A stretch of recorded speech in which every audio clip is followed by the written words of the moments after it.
Welcome to Screencast, Kinda Funny's only entertainment-based podcast where we come together and discuss movies, TV shows, and streaming services. If you want to watch us live, you can go to twitch.tv/kindafunnygames.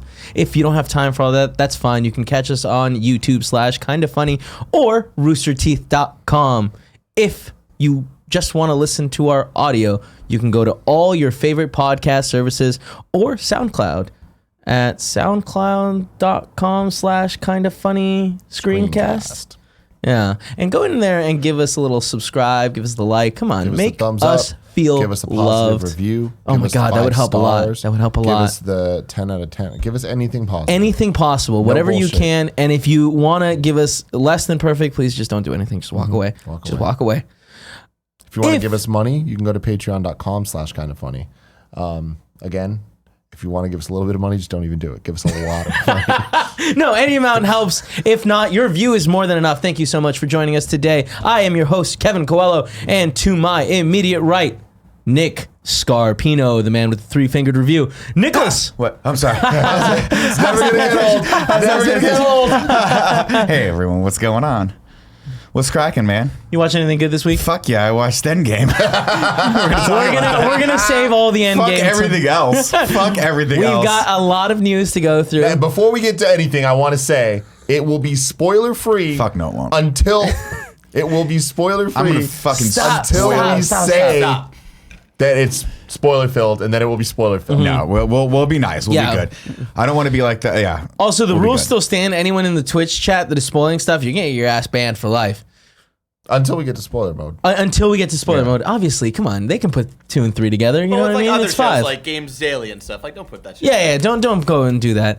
Nicholas, did you watch anything aside from Endgame? It's okay I'm if you still didn't. making my way through Bosch, which I love. Bosch season 5, I think. 5, yeah. It came out last week. It's so good. Yeah? Yeah, it's really good. They did something really nice with this season where the prior seasons were kind of had a really intense overarching story that we're kind of just like really dedicated to. This one has 3 or 4 other stories that are happening, so you get a lot more of the other detectives. But it's really cool. It's a great. I think they really. They knocked it out of the park with this season. And then, of course, and more importantly, I just got to the Fast and Furious episode of Psych last night. So I'm rewatching Psych, and they did their Fast and Furious episode. A lot of Paul Walker references. Fantastic. And then, yeah. So that's where I'm at right now. Tight. Yeah. And then to your right, my left, Tim Choo Choo Gettys. Tim Choo Choo. Get on the hype train. I want to say that I saw in the chat people are asking where Mark Ellis is. Mark Ellis's flight got delayed to the point of cancellation. Yeah, unfortunately, he was delayed an hour, and then when he was on the tarmac after an hour, they said, hey, it's going to be 2 more hours. We're going to get an update in 2 hours. Oof. And I think at that point, everyone on the plane was like, let me off this fucking plane. We're going home, baby. So they literally, I guess, taxied back to the... to the gate and let everyone off, and he was just like, "I'm gonna go." Is it bad weather on our side? Or? They said it was bad weather in San Francisco. But when I got his text at like 8:30, I looked out. I was like, "It's fucking clear skies right now." Well, South San Francisco might be. Screwed, I'm sure what happened was it was foggy in the morning. Yeah, and then that backed everything up to the point of just fucking everything. That's what always happens. So it's just us. It's annoying. But anyway, we're hoping to get Mark back on the show in a couple weeks when he's here for that May 10th show. So just as I don't know if you've done housekeeping yet. No, we haven't done that yet. I don't. Yeah, that's a housekeeping thing. If you guys want to go to Mark Ellis Live, me, Mark, and some other special guests are going to be doing 2 shows at Milk Bar in San Francisco on May 10th. That's a Friday, and if you guys want to come out for the earlier show, it's going to be great. The later show is going to be utter shenanigans because I'm sure we'll all be drunk by then. I kind of want to watch both. I think you guys should absolutely come for both. Yeah. It'll be a blast. Again, tickets are at markellislive.com if you guys want to check that out. Greatly appreciate it. I'll be there, and I'm sure these guys will be as well. I think Joe's coming too because she likes Milk Bar a lot. Fun. Yeah, cool. Joe's fun. Yes, Tim. What have you watched anything good this week? Let me put it this way. I am so overtaken with Endgame, whether it was the hype going in, watching it, or just like what I'm still experiencing now, that like I don't remember if I watched anything else. I have no idea at all. Yeah. I can confirm that the only other thing that I watched, well, I guess there's one more thing, but I'll talk about that in a second, is Infinity War. I watched Infinity War on Wednesday. Going in. There were many different options how to watch it. I chose to watch it on the 4K disc. It's so pretty. It's very pretty. It's so pretty. What an excellent. Yeah, if anything, if I watch anything, I'll remember and tell you later, but I don't think I did. I don't remember exactly how things went, but can't remember if I've already talked about this, but I also watched the last episode of Discovery, and I don't think I had watched that last time we talked. Last time he had seen it. Yeah, and I had seen everything but the last episode. Oh, yeah. It is phenomenal. I honestly want to do a spoiler cast. I know. So it would be a lot of we need fun. me, you, and whoever. If there's one more person in the office, that's Greg done it. is almost done. If he's almost done, great. If Yeah. not, I think you and I let's just talk about it because I'm fucking champing at the bit right now Yep. to talk about the There's end of so Discovery. much that I want to discuss. So well done. Yeah. So many. I mean, you talk about. Listen, people have figured out that with these shows, apparently there's diehard fans, and that if you give them some fan service, they'll love you forever. And that's all. Like Discovery. There's a lot of diehard Game fans of Thrones. We're all getting these moments that we all want, and it's like, no, they didn't do that. Oh my God, they did do that. They fucking know. They respect me. It's almost like the people who are making Star Trek are Star Trek fans. Yeah. It's weird. It's weird when you get that. And when people want to pay, homage and honor what's come before it and add to it rather than tear it down. Right? It's great. All right. Side note, seeing the fucking Star Wars trailer on that Dolby screen. It's very pretty. Because my wife leaned over to me. She's like, I'm not seeing Star Wars with you. And I was like, totally fine. Then halfway through the trailer, as I'm crying, when fucking Billy D. Williams pops on screen, I'm cry like, way too easy. You gotta see Star Wars. I'm like, you gotta see Star Wars with me. But dude, Lando coming back, just one more ride. Oh, come on, son. It's something special, and like I'm glad that I'm excited again for Star Wars. I loved that going into Endgame, the trailers that we saw just back to back to back. It was gonna say that, yeah. Mission Impossible, or sorry, not Mission Impossible, Men in Black, a trailer that I hadn't seen yet that made it look a lot better than the last trailer did. Not was great though. No, not great. Not great, but a lot better than the last This time. week we're not doing trailer talk, and that was one of the. There's that one in Gemini Man, which I was We saw considering to put in there. the final Dark Phoenix trailer, which Yeah. is like, cool, we know what this movie is. Then there's Detective Pikachu, Lion King, good. Star Wars 9. I'm like, we're living Dude, in the best time. I'm gonna right say now. this: Yeah. like I've been pretty lukewarm on Lion King until I saw that trailer on the big screen, and you hear the music. God. It's so good. I just got It's chills right now. really I'm hit excited. hard, and like Yeah, your even nipples my are hard, wife, yeah. who's just not really into any of that stuff, was like. Yeah. I was like, what'd you think of that Lion King trailer? And she's like, she's like, I have the fucking cartoon memorized. Like, it's so impossible not to love that music and want to just re-see it again, So good. It was cool to Very see your looking wife forward to it. yesterday too. Come out to see she Endgame. came out. Yeah. A lot of people were like, how come did Nick get snapped because he wasn't in that picture? And no, we were tired and we just immediately said bye to everyone You guys and left. ran right off. We just You banged didn't out. pee though, Nick. 3 hours. So and proud of you. I made it through. So proud of you. I made it through all the trailers. I peed right before I came. That's not fair. I left at about 6:14. Came back around 6:16. I was halfway through one of the trailers. I think it was like Hobbs and Shaw or some shit like that. We all saw Hobbs and Shaw. Oh my god. And then I made it through all the trailers and the entire movie and some of the credits too before I was like, no, I'll go. I didn't even have to pee at the end. And I think the key was I got a small diet soda, but John Drake peed 3 times, so he peed enough for all of us. That is true. So between John peeing and Andrea crying the entire time, I think we all got all the liquid out. No one cried. Well, we shouldn't I be cried. discussing. We'll we we'll need to save save the this. We crying need to for save later. crying talk for later. Anyways. Now it's time for some housekeeping. First, we want to thank Patreon producer David Mintel. The Mind Freak. Also, this show is brought to you by our sponsors. This week is Robinhood and HelloFresh. But more about that later. Now it's time for some news. News. Nick, this first story, it's just for you. Let's do it. James Bond 25 story details, filming location, and official cast revealed Love it. this week. Yeah, we got Remy Malek as the bad guy. Yep. Lee Cool. Sudow's coming back. We've got Anna de Armas On a joining the date, cast. fucking Arnis. And also, that's what I love about them. Like, they did a live stream, which I didn't watch because I just wasn't aware of it at the time. I followed James Bond on Twitter, but I didn't see any of this shit until last night. Anyway. Do you mean Daniel Craig, or is there a James No, Bond? there's a James Bond Yeah. Twitter feed. Okay. It's for all the movies. Yeah, like, yeah, that makes keeping up. sense. But what's awesome is they went to GoldenEye, which is Ian Fleming's like villa in Jamaica, which you can rent out, which I Yeah, want to do for my that's 40th really birthday cool. so bad. It might have to be my 50th birthday because it's fucking really expensive. Yeah. Also, everyone has to fly to Jamaica. Are you guys down? Cool. I'm 100% down to fly to Jamaica. They did a live stream and then they took some pictures from that. And I'm like, we were talking earlier, and I think one of the things they're starting to realize is, Bond is a little bit of a relic of a bygone era where Bond treated his friends and the women in his life as sort of disposable things. And I think that was what they were going for. And that was sort of what the concept of manliness and Bondness was supposed to be back then. But I think now they're starting to realize, like, hey, Fast and Furious, Mission Impossible, all these action movies are enjoying a lot of success, bringing back some of the characters from before. That's actually not fair. I shouldn't say that because Bond always had like M and always had Moneypenny and all these characters. But I think they're starting to be a bigger part of the stories now, and I think that behooves them.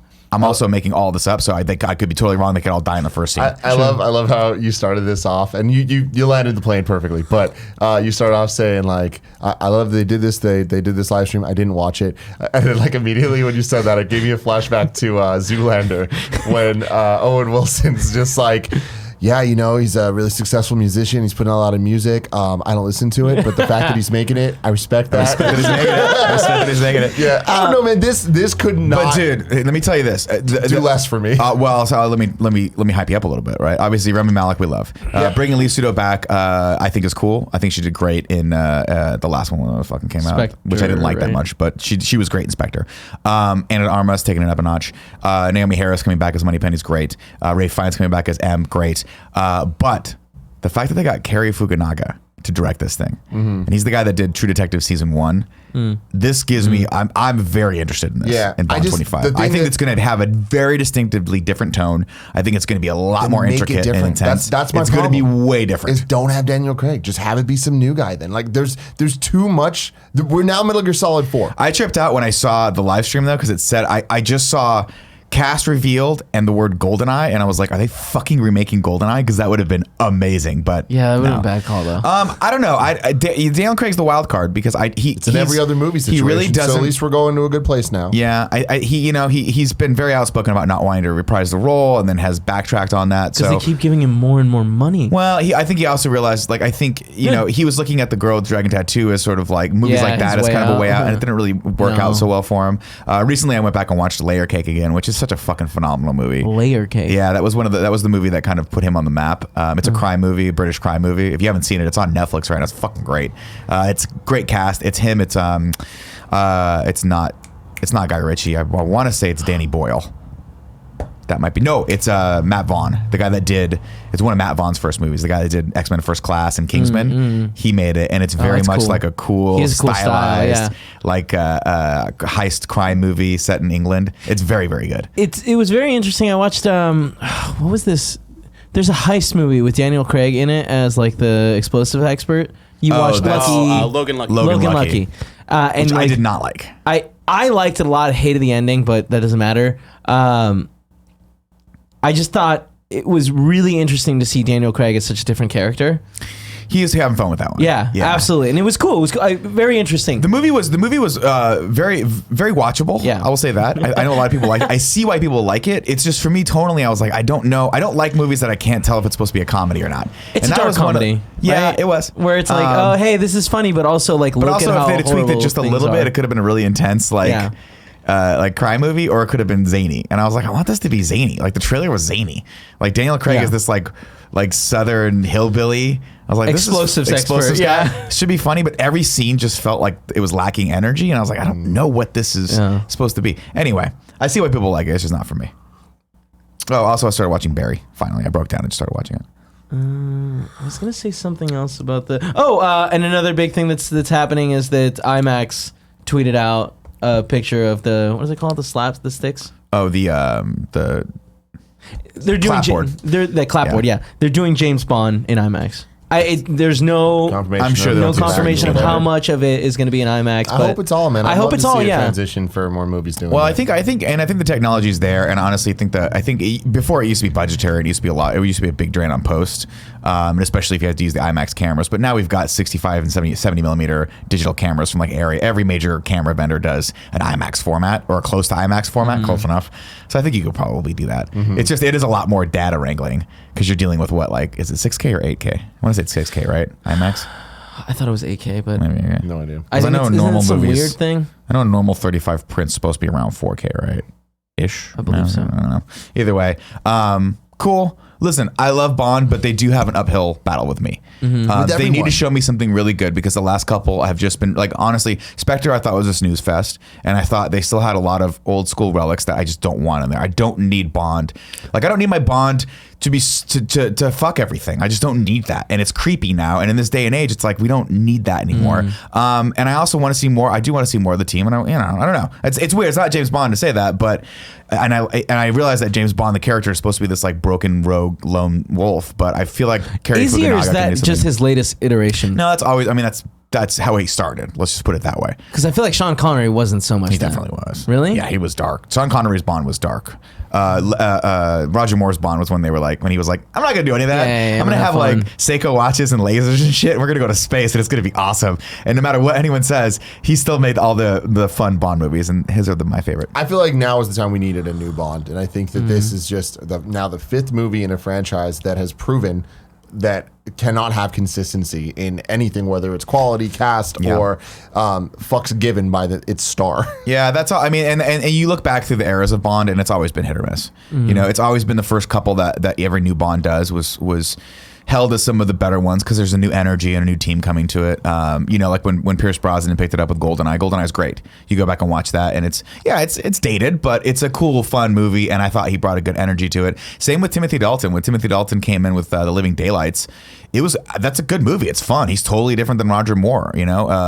But then he followed up The Living Daylights with License to Kill. It was fucking terrible. It was just bad. Like, well, that had a lot of production issues, right? I don't know what happened, but it was bad. Yeah. And then they kicked him out and got Pierce Brosnan in, and then GoldenEye was great. I loved Pierce Brosnan. And then it's so they went super zany with it and those movies started. You know, GoldenEye is super zany too, though. GoldenEye is, but yeah, it was. It was silly in parts, but it was they definitely a well-constructed much movie. Further. And they, they put a little heart into it where he had, his friend was the character that dies and then comes back and he's conflicted. So they had a lot of good stuff going in that. But by the time you get to The World Is Not Enough, it's just like, why do we do this? And I think, honestly, it's because I think one of the big things is it's just not building upon itself.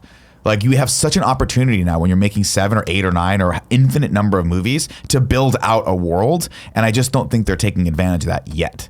I don't think they're, like, we should see some of these characters come back. They should be more than just these templated femme fatales or damsel in distresses or dude who does the tech thing for 1 second. Like, we've learned with Benji and with Luther that we actually, the guy that sits in the van can be fun, and we can learn more about him, and that guy can be the best friend. And so, again, I'm not saying that any of this stuff necessarily builds into what Bond is, because Bond traditionally has been a broken lone rogue soldier who's all of the style and class and all that stuff is just a fucking facade. It's a shield he puts up because he knows he can die at any given second. But at the same time, I'm very hopeful that the writing team and Cary Fukunaga can really fucking knock this out of the park and bring us something different, because he's traditionally done that. Do you know the premise for this movie?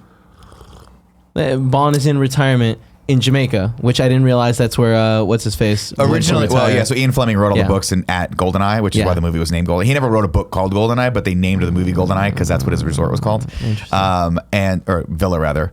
And in the books, James Bond was stationed in Jamaica, and he was part of an exports. His cover was he was an export agent in Jamaica, and so a lot of the stuff comes from that. Starts around there. And there's a lot of short stories and stuff that are based in Jamaica. He did a bunch of short stories of Bond that were based in Jamaica.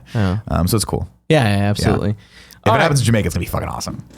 I know. I mean, it takes, like, it starts in Jamaica where he's retired and he's chilling in Jamaica, and his friend Felix hits him up and is like, hey, I need help saving someone.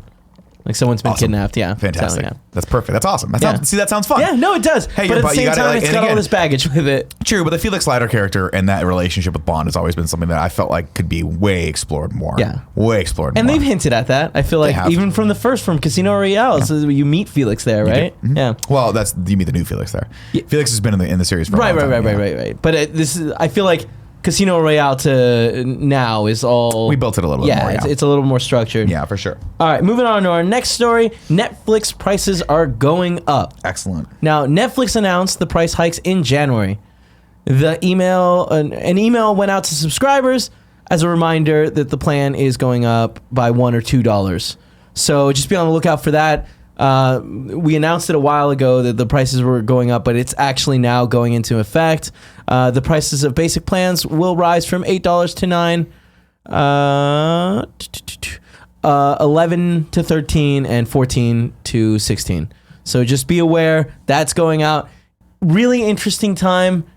Really unfortunate for Netflix, Yeah. man. Because here's the thing: Disney Plus comes out, knocks it out of the park, has a great, amazing price point, and At half we're the here price. pundits Yeah. talking about all this stuff. But then there's a ton of people that don't keep up with the news, don't understand what any of this stuff means. But you know what they do understand when they turn on their Netflix and it says your price is going up to $16. Because I talked to Gia about all this stuff, so she's kind of half on the inside, but she saw that and was just like, they're raising it to $16 and Disney just announced $7. And I'm Yeah. like, when you're this upset about this, Yeah.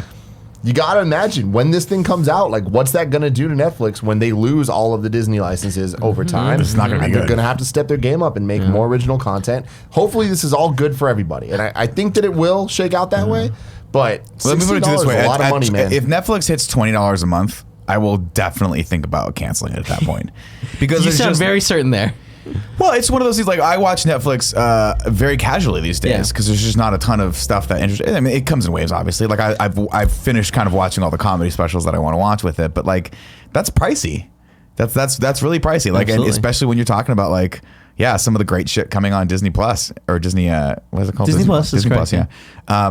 Tim, it makes a good point. And then, granted, right now at this price point, it doesn't have to be either or with me. It can be both. Yeah. But at a certain point, if I'm starting to pay close to like $30 for 2 streaming services, it's tough. Yeah. Yeah. Absolutely.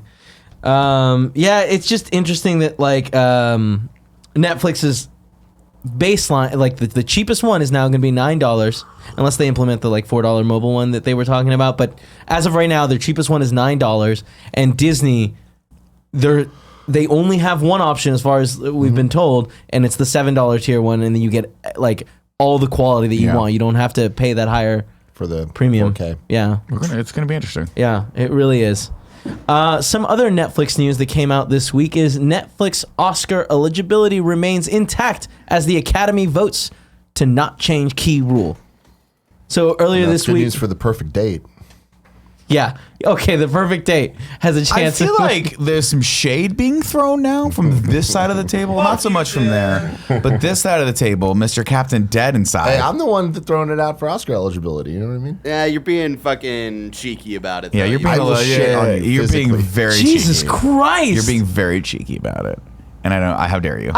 I'm happy that like they because last year this was a big controversial topic with Yeah. Roma being Having to be nominated for put out in Best theaters Picture and and- winning yeah. several Oscars. They put out, what did they put out? Roma. They put out that Sandra Bullock movie that I never watched. The Bird Box. But that and didn't. one other Did that one. get nominated for anything? No, but they put like 3 movies in theaters out. Oh, and I can't didn't remember realize what- I Bird can't Box remember. went to theaters, but I feel like it had makes a sense. limited release. I could be wrong though. I remember there was a run of like 3, and Roma was one of them. Yeah. And obviously Roma being one of them at the end of the year was strategic for Academy Absolutely. Awards and won. So that's great. Have I watched it yet? Nope. It's not good. Don't watch it. It looks boring as It's fuck. so boring. My wife liked it.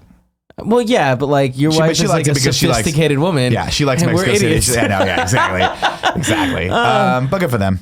I mean, Yeah. honestly, if we have to evolve. If the Academy Awards want to stay relevant, and let me tell you, they have never been less relevant than they are right now. Yeah. Sadly, they need to accept these streaming services as legitimate content delivery platforms or movie delivery platforms. I should Yeah, say. and like I think this is a good thing. Like anytime you give a company like Netflix a reason to push itself higher to make shit. quality shit, so that they can stand there with an Oscar and say, "Hey, we won a Best Picture movie," which is still, regardless of like how not a big deal the Oscars are, Best Picture is still a big No, there's deal. still. Don't get me wrong. There's still a huge Yeah. deal. I just think that culturally, like people are moving more away from those because I think there's a lot, especially since, and this might just be my personal bias, especially since I've read a lot about sort of just the politics that go into it. Yeah. I'm like, people aren't really. It's not. I've always known the Oscars aren't 100% merit based, but now more than ever, it just seems like people are buying those awards. But and it's kind of sad. I would say the Oscars are more culturally relevant than they've ever been because now that all those movies are instantly accessible by people,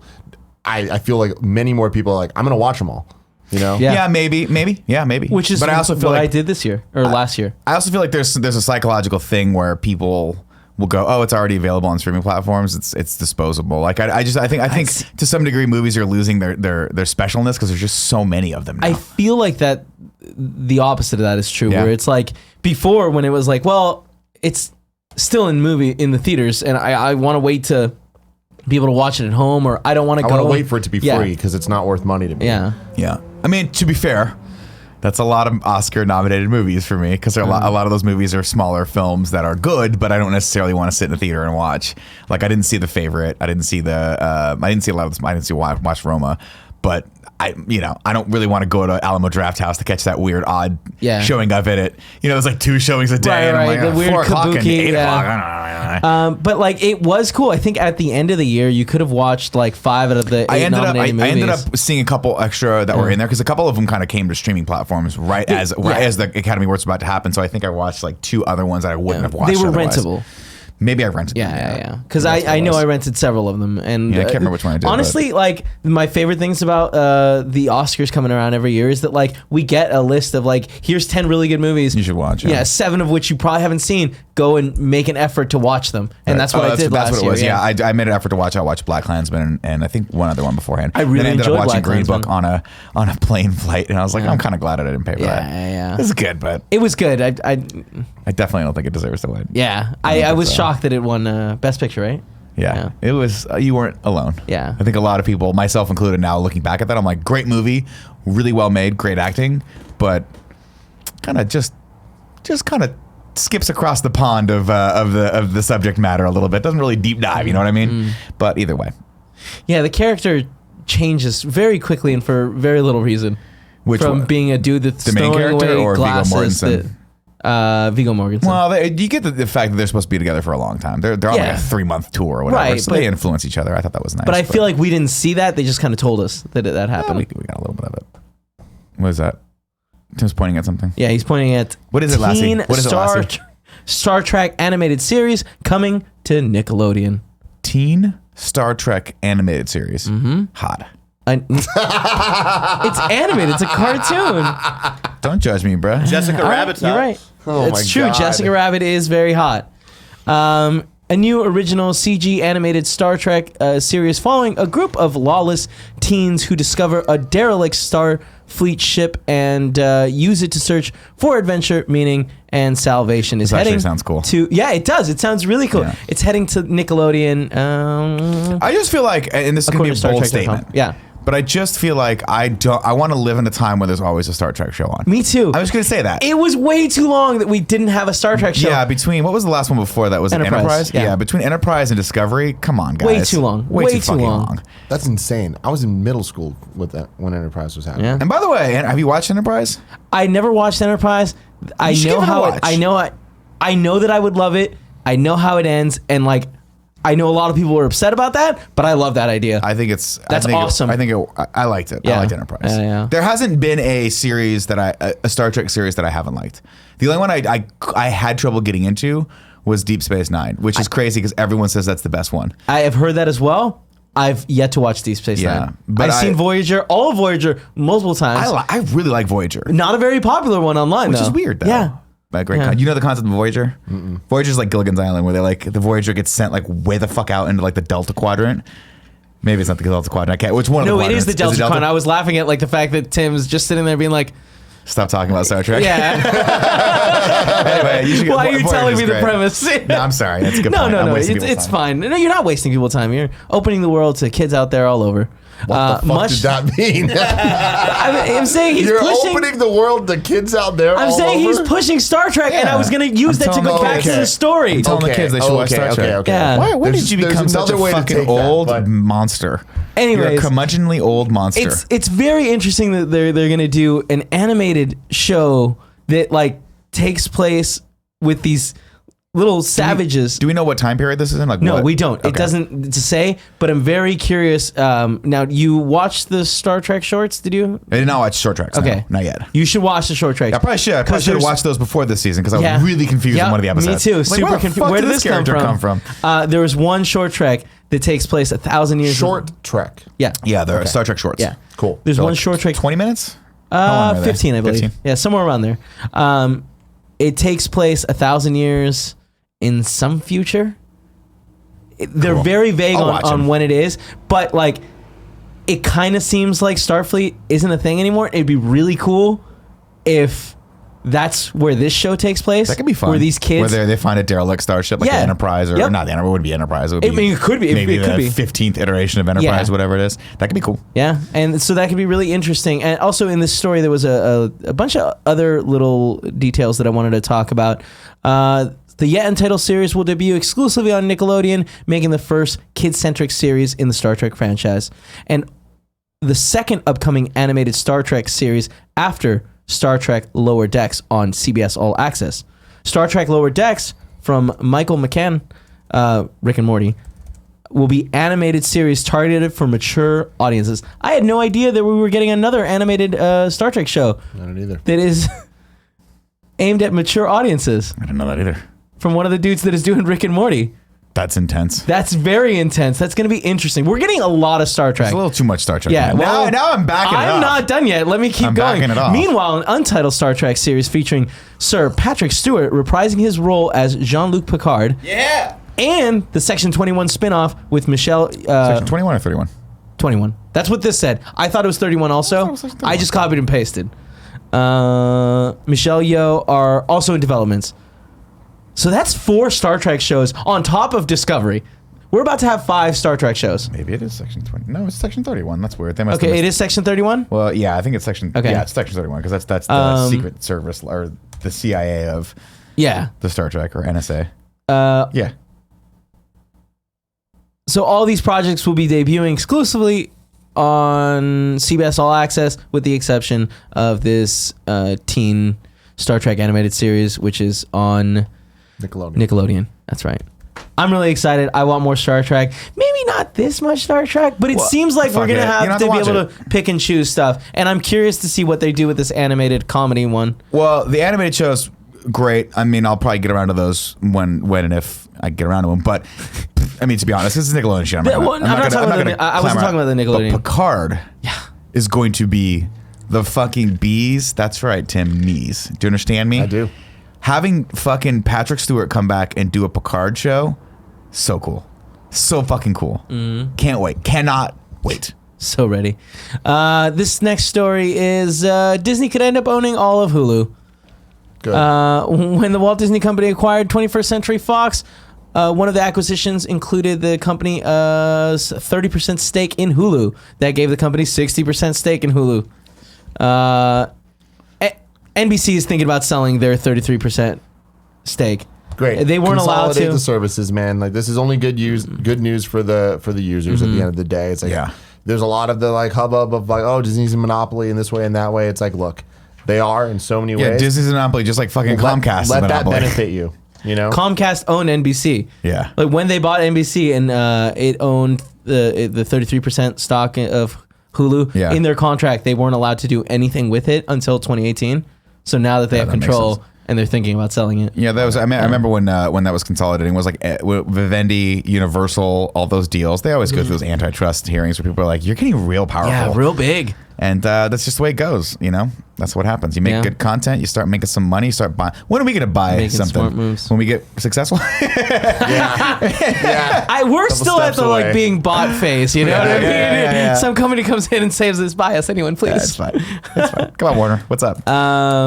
It's just interesting. Right now, NBC has something like 17% of all of Hulu's content. So if that deal ended, they would lose a substantial chunk. But if Disney were to pick it up and needed a place to put their more adult content, Hulu would be a great place to just fill that. This is where I just don't really understand what percentage of ownership actually means in terms of content, in terms of licensing, in terms of like who makes what and why things are put where. But I feel like the closer we get to 100%, the more control Disney's going to have, obviously, and what that means for the future of Hulu. I don't ever think that Hulu and Disney Plus are going to be fully integrated because Hulu does have all the live TV or like next day TV stuff going on, and I can't imagine that being on Disney Plus because there's a lot of stuff. I also can't imagine that's that lucrative for Hulu. Like all obscure shows. It's not obscure shows. It's like TV. Yeah, I mean, Modern it's TV. like Fair. current ongoing But television I have to shows. imagine. Yeah. I have To to get imagine the licensing for that is really expensive, and the margins aren't that great for Hulu. But that's where you got to imagine a You know what company I mean? having Like, unless it's like 33%. The Big Bang Theory, it's always like they got a bunch of. Best thing Yeah. is, it's The Bachelor. It's like literally everything Fair. people watch Yeah. week to week to week to week to week. Well, is there. I was going to say, when a SmackDown, company wow. has like a large percentage of stock like that, they have interest in keeping the service successful. So you would imagine that would help broker deals for these TV shows. So I feel like losing that connection is very iffy. But at the same time, now maybe NBC is going to get paid for those things. So maybe this could be beneficial for NBC, and maybe, yes, some of the shittier shows get cut out of the rotation, but those higher ranking shows stay on. Hopefully. Bless you. I like how earlier Kevin and I were screaming at each other because we were talking about Endgame. It was insane. And you thought we were fighting. I thought you were fighting. We I was were like, oh, so this is gonna excited. be a shitty We were screencast. excited. We were so excited. We were sorry about that, guys. Sorry, if you yeah, guys are yeah, our listening. bad. We just got Our really worked apologies. up. But we were just fucking geeking out back there about it. And I was the eating last- Oreo cookies and hanging out. The last story for today is Disney's killing multiple Fox films, heavily scrutinizing others. Good. Now, this is a mix of last week's story with some other add-ons. Disney's killing off several projects in the wake of the big Fox deal. Per the report, film studio chief Alan Horn has jettisoned a number of Fox projects from the development and pre-production slate, including the 170 million tentpole Mouse Guard, which we talked about last week. The Tom Hanks star News of the World. Star. Star. I don't know. He's starring in that movie. That's a weird That's a verb. weird word. I hate when people do that. Helmer, he's in it. He's Yeah. a fucking project. He's the leader. It's fine. And an adaptation of Angie Thomas's bestseller On the Come Up. This happens. Yeah, Listen, it does. whenever a studio chief comes in or another company buys another company, the first thing they always do, this is historic. You can see the first thing they always do is shit can everyone else's projects and it sucks. But obviously for Disney, they want to own and operate all their projects. So these things are not stuff that they can put their mark on. Great, but then you also have, or they're going to kill it. But then you also have the concept of ego, where you see this with studio heads when they take it over. They don't want the movies coming up to be more successful. Or to be successful because they're not theirs, Right. So they just shit can them. So, but also to be fair, Disney has a much higher percentage of hits than Fox has been Right, having in recent yeah. years. So Many years. It's probably not a bad idea to go through all these projects with a fine tooth comb and start to cull some of the ones that aren't going to be so good for them. Sure. It's interesting. sad, though, with the exception of Mouse Guard, these other two movies I hadn't heard about yet. And I'm sure that there's some people out there that were excited for it. Well, yeah, And it sucks that Mouse Guard is one of these, but it happens. You know? it does happen. Yeah. And not to say that they can't. I mean, maybe just the project goes into turnaround and someone else picks it up, but we'll see. Also, Fox projects that are still moving forward, including Kingsman's prequel, The Great Game. Fuck yeah. Yeah. Do you guys watch Kingsman at all? Yeah, I love Kingsman. Man, Tim, I think you love Kingsman. No. The I think that second, and the John second Wick. one is not as good. No, but the first one is very Really well good. done. The other movies include R.L. Stein's adaptation Fear Street and Steven Spielberg's West Side Story. But Wait, they killed Steven Spielberg's no, West they Side Story? haven't. I was these like, are damn, still, bold. These are still in Way production, to piss off Spielberg. but not even these titles are exempt from reprisals. So I'm gonna go on a limb and say West Side Story is gonna be fine. that probably still going to be fine. Personally, Steven Spielberg West Side Story remake coming out, that actually sounds like a great project and something that's gonna be a pretty big hit. Does it? Yeah. Because I think they're I going to don't know. I think it's going to be killer. I think musicals are still pretty big deal given that La La Land started it, Showman kept it going. Yeah. We're getting all the Disney musicals that are coming out that are live action, and I feel like West Side Story could be something that could be really fucking cool if done But well. and he'll do it well. Here's my big thing. What has he done well lately? Spielberg? Yeah. Because if we look at his IMDb, I feel like it's been a while since he's Ready done. Player One wasn't terrible. He didn't direct that. but he produced it. I mean, And I feel like, it's Spielberg, right? Yeah. But also, it's West Side Story. It's already Yeah. written. You can't really fuck it up. Yeah. It's like that. That's why these Disney movies that are like the live action Disney movies are they're kind of cheating. It's like, we already fucking did this. We already know people like it. Yeah. There's a built-in audience for it. I mean, I'm not saying West Side Story is in the But same I feel level as like- Lion King, but to me, I've never seen like a modern. I've never seen the show because they still do West Side Story on Broadway every once in a while, although bring it around their tour. So to me, seeing it on screen, I'm like, I'm kind of interested in that. You bring a cool cast in, maybe get Ryan Gosling. Let's go, baby. But I feel like that anytime you're making a remake of something so well known as any of these movies you just mentioned, they're gonna get scrutinized to hell. Everyone's gonna compare them to the original. I don't see that happening with this West Side. I'm sure people will compare it, but the old West Side Story is it's such a old. classic, and people go back to it. And I just don't see. I think people will look at this and be like, "Oh, cool, they're doing another one," just like they did. They brought Chicago back, and I don't know if there was an actually. I don't know if there was a Chicago movie. No, but that. it was a musical, beloved musical, Yeah. and them doing an interpretation of that on screen. I think people were open to it. But I don't know. Did he direct Ready Player One? People are saying Spielberg directed Ready Player One. Did he? I think he did. Barry, can we get a check on that? Or I guess. Never And mind. again, I was actually like, I thought he didn't. I thought he was just. he directed it. Oh wow. I was pleasantly surprised with Ready Player One. Really? I didn't think it was watched good. I watched it. I was like, I enjoyed it. Again, watched it on the back of a plane, so I had nothing better to do. The best way to watch a movie. But I Especially wasn't that type of movie. I wasn't as. I thought it was going to be boring from start to finish, and there was some stuff that kept my interest, and I thought it was okay. I thought it was an okay movie. I don't think I would ever like. I'll never watch it again. Yeah. I wouldn't recommend anyone very long, watch it. and there was some twists in it Like that I if was you like, had no Movie shit. Pass at the time, go watch it. But other than that, that's I don't know. Like paying for it.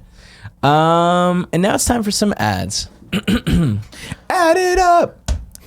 Because if you add it up, it adds up. Robinhood is an investing app that lets you buy and sell stocks, ETFs, options, and cryptos, all commission free.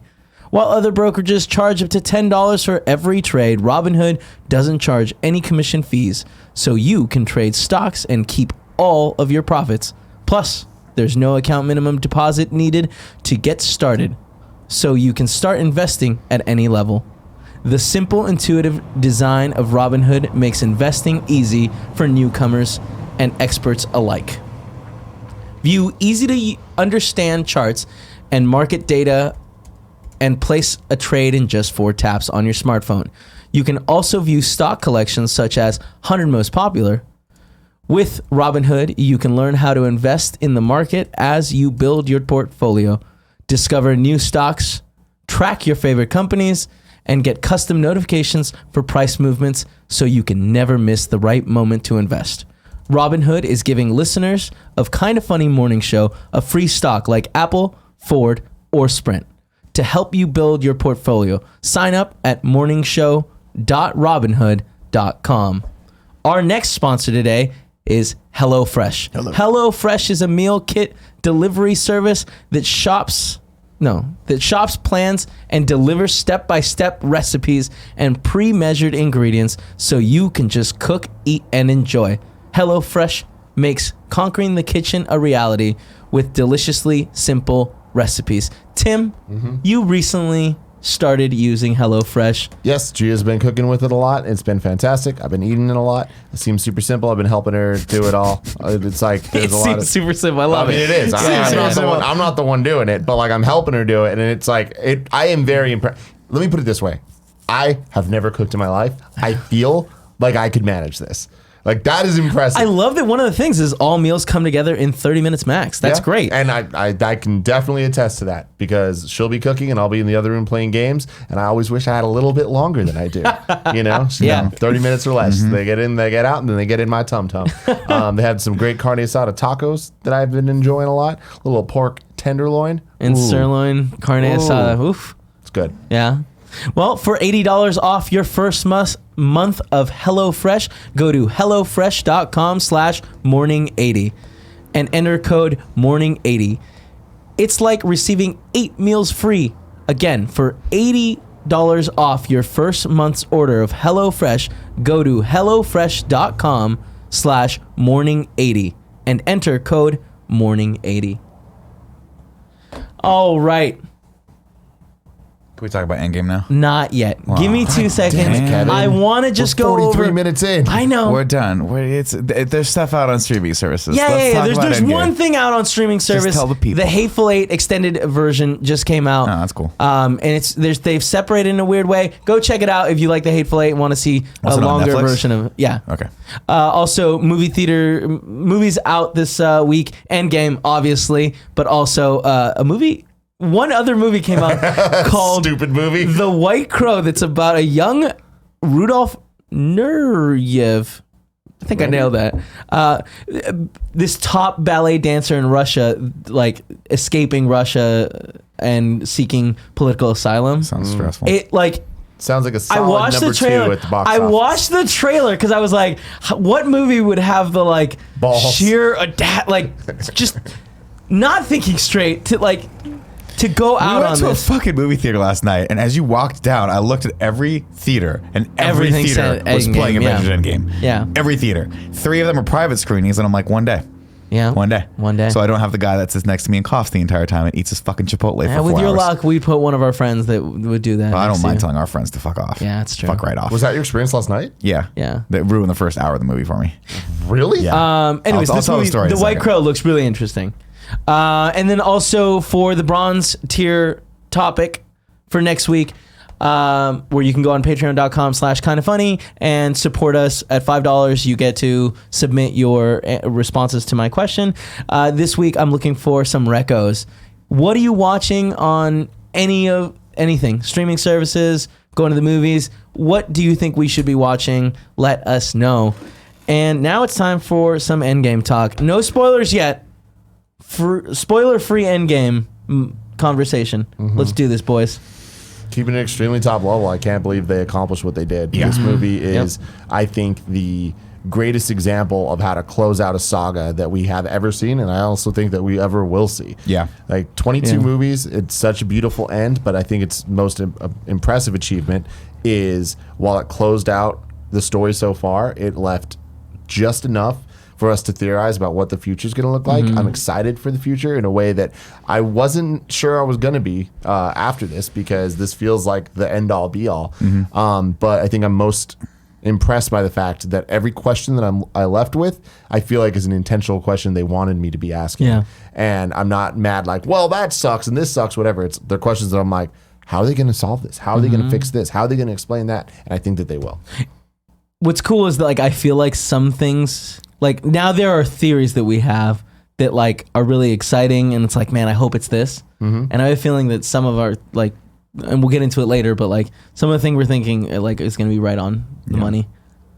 I loved it. It was a difficult movie just in the sense that so much happened, and it's a movie that it's going to be hard to rewatch. This isn't something I'm going to watch once every 6 months or once a year. This is intense. I'm gonna have to be in the right mood to watch this, and Yeah. I loved every single minute of it. Every single minute of it. Yeah, there was so 2 things for me that really kind of nails it. I loved it. It was phenomenal. First off, but yeah, I did have someone next to me. What happened was the guys next to us had bought a seat that the person didn't show up with, and then some random dude who snuck in was like, "Yo, is that seat taken?" Yeah, of course the seat's taken. The fucking theater sold out. But the dude sitting next to us that were on the other side of the seat just totally wussed out and was like, well, I guess you could sit there. I'm like, you fucked us. You fucked us. Because the guy coughed the entire time and ate his Chipotle for a good hour, to the point where John literally looked over at me like, are we going to have to say something to this guy? And the first hour of this movie is incredibly, incredibly nuanced. And there's a lot of emotion going into it, which means it's very quiet. So it bugged the shit out of me. And I was like, oh my God, is this guy going to fucking seriously ruin this for me? But then by hour 3, I totally forgot about that guy, and I was into it, and I fucking loved it. And not only that, you were but into it beforehand, right? I was into it beforehand, but I was distracted. Got it. To the point where I'm like, oh man, if this guy distracts me the entire time, I'm gonna have to see this movie again over the weekend before we get to in review, because I don't want that to be my experience. And then also I had some things spoiled for me in the comments. KFAF, which I was very disappointed about, because I was like, God, I hope these aren't real. And then when the first one was, I was like, oh man, this dude really did that. He really fucking put it spoiled the comments. You got AF'd. Yeah, I got it, like a motherfucker. I deleted the comment, by the way, so no one's gonna see it. But even knowing some of the things that I went in knowing with. And this is a testament to how well this movie's made. It was still incredibly poignant when the things happen. I was like, I know this is going to happen. Yeah. And again, I'm not saying like any of this shit's like beyond guessing. So it's not like any of this stuff's going to ruin it. Like I knew that a few things were going to happen emotionally, and they did. But knowing that something's going to happen and then still having it make you cry is just a testament to how much emotion's tied up in this movie, how well the movie's made, and really how much you could tell the filmmakers and the cast and the crew and everyone that worked on this was just like, we want to make something really special for all the fans that have been with us since day one. And it really feels like they sat and scrutinized like what are the best choices we can make for this? What's going to feel really earned and really validating by the time we get to the end of this, and really what is going to then feel like we've wrapped this up and now given a new energy to what's going to come afterward. And I think they 1,000% accomplished that. By the end of this movie, I'm like, I want to watch the movie again, and B, I'm fucking hyped for whatever's coming next. And I don't know what it's going to be, but I'm hyped. I also sat next to somebody that was extremely distracting. I heard him. She. Oh, that's different. No. She cried the entire movie. Like, not the entire movie, but throughout the entire movie. There was a point of ugly crying. The thing is, like, stop. They took me out of the moment. I had to be like, was Gia Harris. Yeah. Jesus Christ. I was like squeezing her. Like, well, she was squeezing me first. Yeah. And I'm like, I was so sweaty, and she would not let go of my hand. And I'm like, oh my God. But yeah, there's a point towards there's tears in the beginning of the movie. There was tears in the middle of the movie. By the time we get to the last 20 minutes of this movie, Gia was ugly crying so loud that it sounded like she was laughing. And I'm like, holy shit, I can't believe that this girl crying. That a year ago had never seen one of these movies. A year ago, she had no idea that Bruce Wayne's parents died. Yes. And she is now so fucking moved by the things that happen in this movie.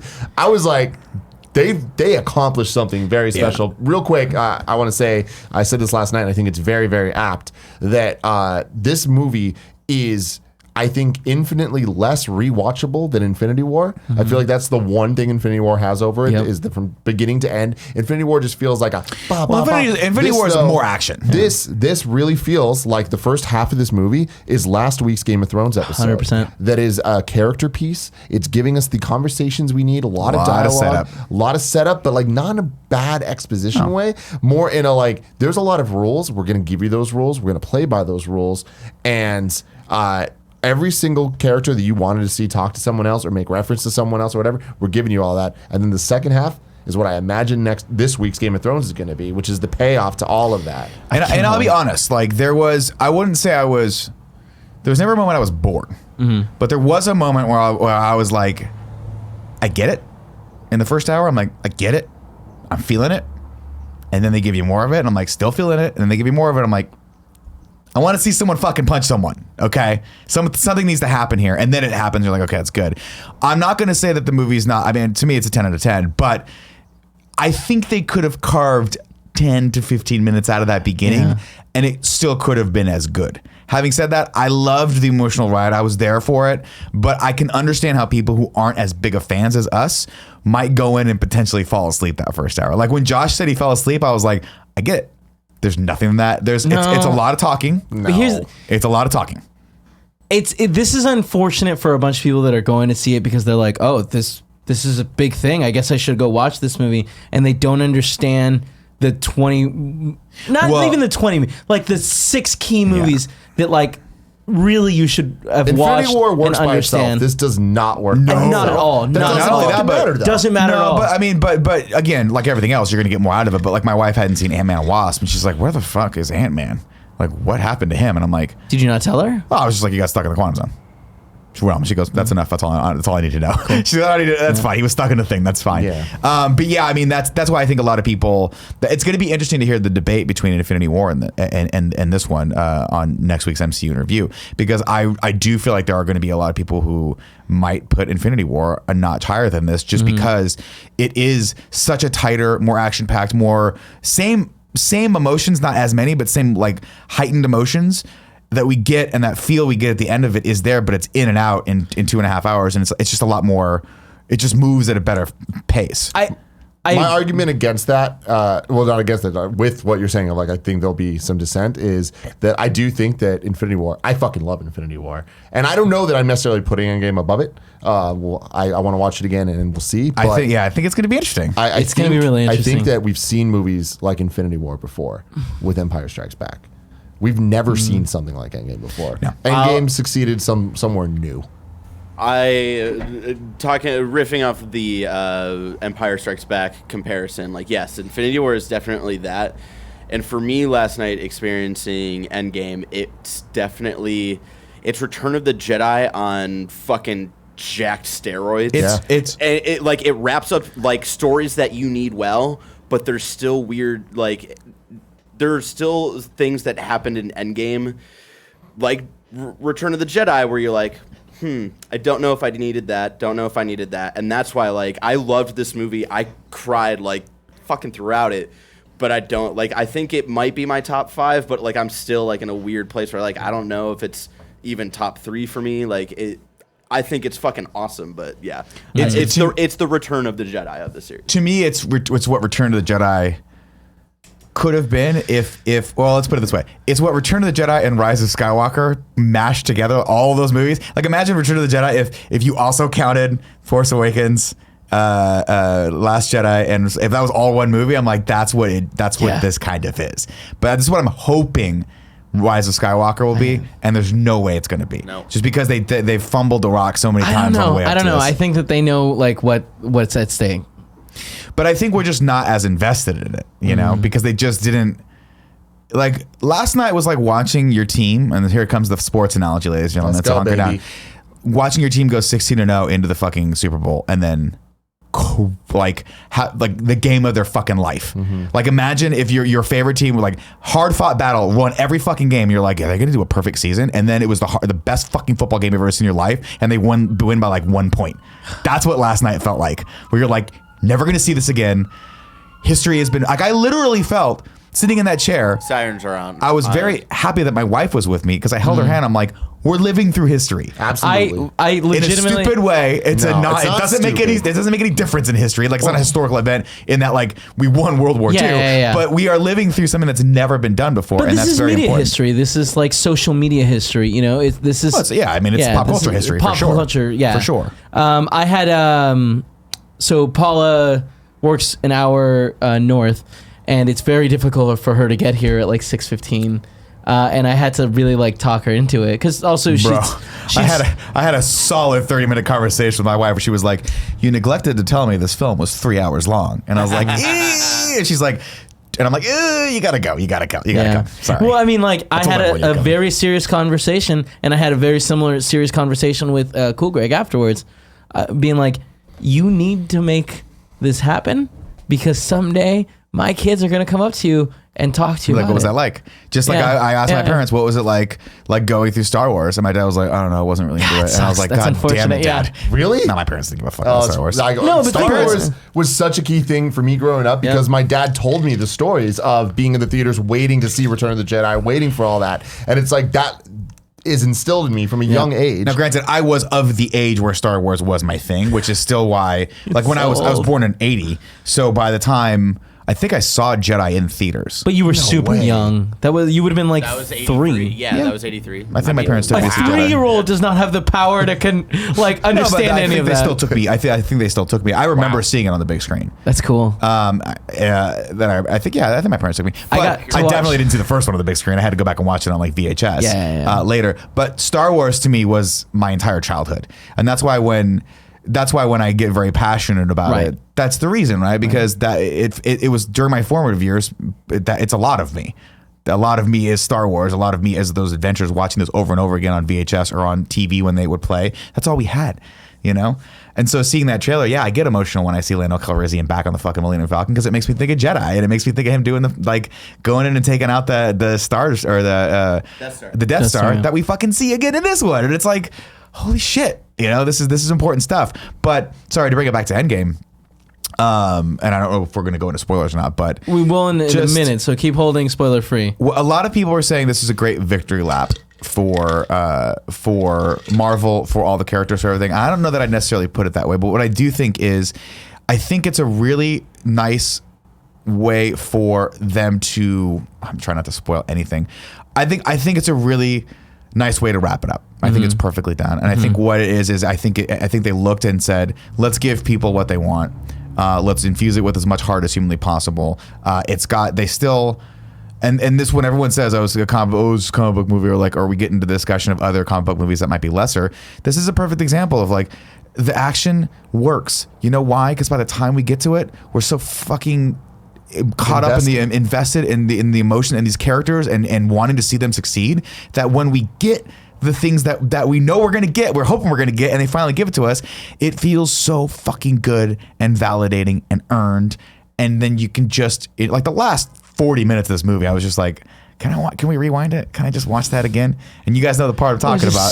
So much happening. So much, just like, so many and great it's in like the moments. best way, where it's like I was focused here, but I know that here there was so much Other else shit. that I'm excited to rewatch. Yeah, there's shit that goes by so fast, and I'm like, who was that character? Oh, that was her. Okay, okay. Yeah, cool. Look, I mean, it's really easy to compare this to Star Wars for all the reasons that we're talking about, and it's like to stay out even out of the negative stuff with that, because I'm not going there. Where I am going is that a literal third of my life has been spent with these characters. 10 years. I'm turning 30. For 10 years, we saw the rise from it just being Tony Stark and then Nick Fury coming out and then being hyped for the Avengers, seeing that grow, seeing this world just grow and grow and grow and grow, and there hasn't been fuck-ups.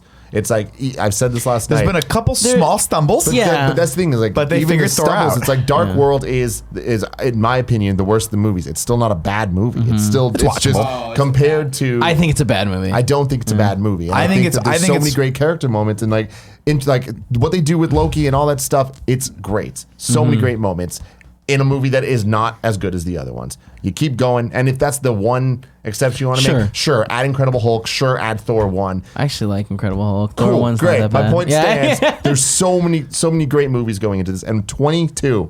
We're looking at 22 movies. It's insane that they were able to When keep we're talking this about momentum. Star Wars, there was 3 that we were talking about leading up to that.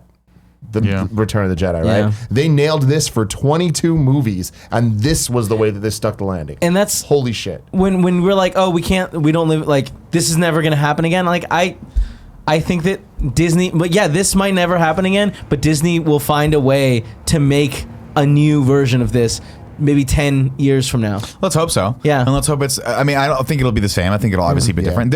Disney's really fucking great. Well, I shouldn't say Disney. Marvel Studios are really great at giving you the exact same experience you had, but just a little different. And that's kind of what this is. In that there's not a lot of this that I couldn't, like, I was watching and going like, wow, that just totally blew my mind. Because a lot of this is just like, yeah, that makes sense. This is cool. Oh, there were so many moments. But they just give you a couple moments every so often where you're like, God damn it, that was really clever and really fun. And I think they have such a good mastery of this storyline and these characters and how to interweave these, that they can step out of the line every once in a while and really kind of blow your expectations a little bit, but then still give you what you want, which is, I want these characters. I want this to kind of happen in a certain way. We can veer a little bit here and there and have some fun with it, but like at the end, I want to feel fulfilled by this. And I can't say that this happened with Star Wars, but I can 100% say that we're very. This is very special. We're very lucky to have these 22 Marvel movies. Yeah, absolutely. And I think it's time to move into some spoiler territory. Yeah, we're going full spoilers here. If you want to leave right now. Barry, can you put up spoiler It's bros? already up. There we go. That's what I'm talking about, my dude. Where do you guys Sean want Solo Texas says, do you guys think the Game of Thrones fight scene is going to be underwhelming compared to seeing Endgame? Yeah, It's going to be really underwhelming. But here's the thing, like, but it's going to be it's- awesome. I don't think It's it'll a be totally different thing Yeah. where it's like, this is like Game of Thrones We're has in been a spoiler character. territory, right? Yeah. I don't think Jon Snow is going to stand in front of every character you've ever loved and been like, hey, Game of Thrones, assemble. It's not going to happen. Yeah, but I feel like we're gonna get the equal moments. But for- yeah, we're for gonna that. have a moment where someone gets stabbed in front of someone else, and we know what that bond means, Dude. and we're gonna feel it just as hard as they're We'll feeling feel it. it. But there are moments in You don't even know who Endgame- Podrick is. There are You're moments. good, dude. You're First off, fine. everyone Yeah. knows Big Dick Podrick. There are moments in Endgame that are just like I clapped and screamed out loud, yes. Multiple And it's dumb. times. And my wife looked at me like, Jesus Christ. And I'm like, listen, lady, this is my everything, okay? Multiple times in Endgame, I said, "Oh shit!" Just incredibly like. Oh, me I too. was just so floored by what they did, because it's like you were saying, they gave us like so many of things were like, oh, cool, I like what they did, but I felt like there were so many moments where it was like, we're getting a Hail Hydra moment from Cap? Oh, Are my you God. kidding me? Are you kidding me? Listen. We're getting Cap throwing fucking Mjolnir? Are you kidding me? Oh, Dude, well, first off, when So when good. that scene, there's so many wow moments, and we'll have to go through them all. But I think probably top 3 well, moments. we don't have to go through all of them. We can do that We're gonna go on the through all of them. MCU. I'm just We're gonna- saying. between the next 2 podcasts we do on this subject, we better cover all these fucking things. ad I'm nauseam. sure that we will in depth But next there's week. the moment in this film when everyone's getting their fucking asses handed to them by Thanos, and you see the hammer, you see Mjolnir's the handle of Mjolnir just like move for a second, and then get sucked out. I'm like, shut the fuck up. And then the camera pans over and Cap's holding it. I'm like. And then it cuts back to Chris Hemsworth, and he's like, "I knew it." knew it. Oh, Like, so the most good. intense So moment, and he validating, man. sells that comic line of like, "I sells knew it," and so it gets fucking well. smashed. And I think that's what Endgame does best, where it's like it's this giant roller coaster of emotions. But I feel like every time we move to a different group of characters, the tone is able to shift with them. Where it's like we're having a serious moment with Thanos beating the shit out of Thor, and then we get Thanos getting knocked down and Thor giving that like, I knew he could do it, Yeah. like in that giddy, childish way that he does. And for a moment, But it wasn't even- we all were was- excited. But it wasn't. This is what's the genius of Chris Hemsworth. It wasn't pride. It wasn't. I'm happy for my best friend. It's damn it. I knew he could do it. Like it's that moment when your friend beats you in a fighting game, but you've been beating his ass in like Smash Brothers for so long that he finally beats you. You're like, I'm proud of you, but I'm also a little jealous that you could do this because I thought I was the only one that could do this. Good line. Yeah. So many great lines. So many great moments of comedy. But that's what I'm saying. Like when people say it's the victory lap, I don't think it's a victory lap. This movie is a retrospective. This movie is like, let's go back and revisit all these amazing moments and see them from a different perspective and just have fun in that. Like the fact that they figured out a way to go back to all these awesome moments from the history. And then Thor 2. Yeah, and Thor 2. I Which love was, that. dude, I fucking love that hysterical. they did that Yeah. though, because it shows how important all They these got movies Robert are. Redford back. He fucking retired from filmmaking and they got him back for this. Yeah. Insane, man. sure they did it before he retired, but still. Everything that they did in this movie was great. Well, and I yeah, feel they like probably did it for there was Infinity War. so many deliveries that they made from beginning to end. Thor cut off Thanos' head in the first 5 minutes. Oh my Holy God. shit. Then Tony gets back to Earth.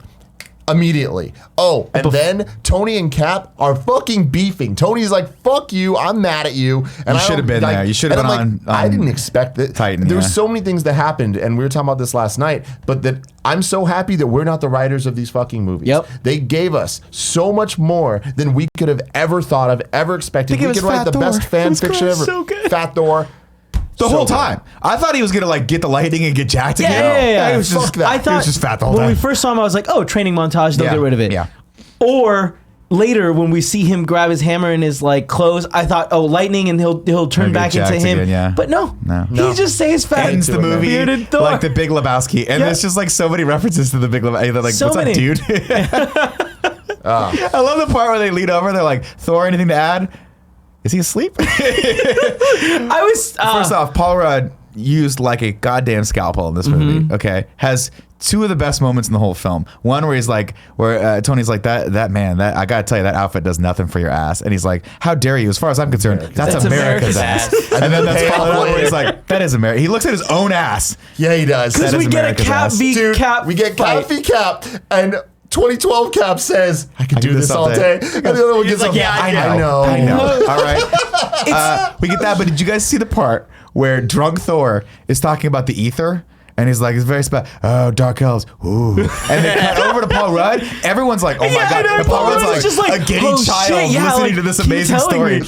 God, he was fucking great. It's so funny because for like Paul Rudd's character, like this has been It is normal America's for ass. everyone, everyone that isn't Paul Rudd for 5 years. Yeah, but Where he's they just understand the excited to depth. be, Yeah, Paul Rudd is just like aliens And you- dark elves. And you feel for it, like when he comes back and he realizes, like when he goes home and realizes that like his daughter wasn't one of the missing. What a moment, man. What Fucking a great. fucking- He's like, you're so beautifully big. done. And I think that was the You're so first big. moment where I started tearing up, and I didn't was sad. expect that because like Ant-Man's cool, but I didn't like have this emotional pull for him. But Yeah. him Yeah. seeing his daughter grow up and him not being there for that was Yeah. like, Dude, oh, that- I fucking So get it. intense. The fucking beautiful. beginning of the But movie. to stay on this scene for 1 second, my favorite thing a fan service that they didn't mean to do, but was an MCU in review reference that they made, where they're like, "You're so big."